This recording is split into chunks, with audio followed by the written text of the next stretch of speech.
A major setback for thousands of Indian students eyeing Australia. Multiple universities have now blacklisted applicants from 5 states: Punjab, Haryana, Uttar Pradesh, Bihar and Gujarat. Well, the reason being allegations of document fraud and visa misuse and students abandoning studies to take up full-time work. These are the allegations against them. Some even switched to cheaper vocational courses allegedly, all seen as attempts to game the system. This comes just as Indian students were shifting focus to Australia, especially after tighter scrutiny in the United States. But now it seems like the visa rejection rate itself for Indian nationals has spiked to almost 24.3%, the highest in over a decade.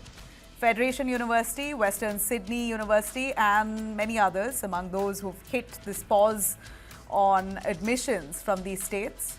The result being at least a 48% drop in student visas granted to Indians between December 2022 and 23. The Association of Australian Education Representatives in India has slammed this move, calling it discriminatory and demands a fair case-by-case assessment. The question, of course, here is why only these 5 states? Are all students from Punjab or UP fraudsters? Or is this just lazy profiling that hurts genuine aspirants? I don't think it's anything to do with any kind of innate racist approach towards Indian students. What is really happening to my mind is that students from Punjab and Haryana and the other states, Gujarat, etc., that you've mentioned, have over a period of time acquired a reputation that these fellows go off and then plan not to return.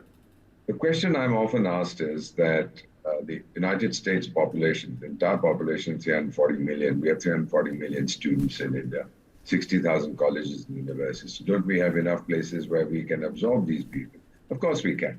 But they are going there because they look for a better lifestyle and they find that getting a student visa then becomes a stepping stone to permanent residency. Some get jobs, others get married, etc., etc. So it's not really focusing only on Indian students. They're doing the same with students from other Asian countries. I believe Chinese are also at the receiving and in much larger numbers. The feeling always is कि भाई मेरा भाई चला गया तो मैं भी चला जाऊं.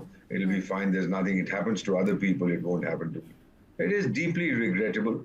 But the reputation that some people have acquired is going to haunt them for a long time. And then that reputation gets transferred to the states that they come from. Fraud TOEFL, fraud IELTS, fraud GRE, fraud bank statements, fraud any of these things. And many of these things they are just trying to skip the system. They are coming to good universities and at the same point of time, they are transferring from good universities to ordinary universities that accept GPS less than 3.0.